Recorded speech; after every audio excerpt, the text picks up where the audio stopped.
চমক দেখিয়ে Asia cup খেলতে দল ঘোষণা। অনেক আলোচনার মধ্যে দিয়ে অবশেষে টি-20 এশিয়া কাপ খেলতে 16 সদস্যর চূড়ান্ত দল ঘোষণা করল বাংলাদেশ ক্রিকেট বোর্ড।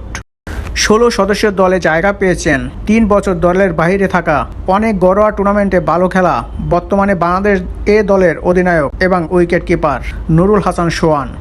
এছাড়া দলে ডাক পেয়েছেন তরুণ অলরাউন্ডার সাইফ হাসান। দর্শক, এশিয়া কাপের জন্য 16 সদস্যের দল ঘোষণা করেছে বাংলাদেশ। 16 সদস্যের দলে জায়গা পেয়েছেন কে কে, চলুন একটু দেখে আসি। প্রথমে লিটন কুমার দাস, টি-20 অধিনায়ক। 2 নম্বরে তানজিম হাসান। তারপরে আছেন পারভেজ হোসেন ইমন। 4 নম্বরে সাইফ হাসান। 5 নম্বরে তাওহিদ হৃদয়। 6 নম্বরে আছেন জাকের আলী অনিক। 7 নম্বরে অলরাউন্ডার শামীম পাটোয়ারি। এরপরে আছেন 8 নম্বরে আরেক অলরাউন্ডার শেখ মাহাদি। তারপরে আছেন রিশাদ হোসেন। 10 নম্বরে আছেন নাসুম আহমেদ। 11 নম্বরে কাটার মাস্টার মোস্তাফিজুর রহমান। 12 নম্বরে আছেন তানজিম হাসান সাকিব। 13 নম্বরে আছেন তাসকিন আহমেদ। 14 নম্বরে আছেন সাইফুদ্দিন আহমেদ।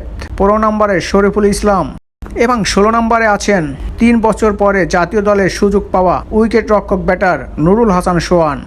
এছাড়াও দলের সাথে থাকবেন অতিরিক্ত 4 জন খেলোয়াড়, যার ভিতরে জায়গা পেয়েছেন অলরাউন্ডার মেহেদী মিরাজ ওয়ানডে অধিনায়ক, সৌম্য সরকার, হাসান মাহমুদ ও নাইম শেখ।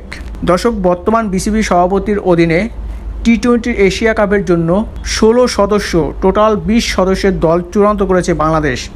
এই 20 সদস্যের ভিতরে আপনার এই স্কোয়াডটা আসলে কেমন লেগেছে এবং এখান থেকে কাউকে বাদ দিয়ে অন্য কাউকে আসলে আনা উচিত কিনা এবং এই স্কোয়াডটাই ঠিক আছে কিনা আপনারা জানিয়ে দেবেন আমাকে কমেন্টের মাধ্যমে। দর্শক, এই ছিল আজকে আমার ভিডিওতে। আমার ভিডিওটি যদি ভালো লাগে অবশ্যই আমার ভিডিও সবাই লাইক কমেন্ট শেয়ার করে আমার সাথে থাকবেন। ধন্যবাদ সবাইকে, দেখা হবে পরবর্তী কোনো ভিডিওতে। আল্লাহ হাফেজ, সালামু আলাইকুম।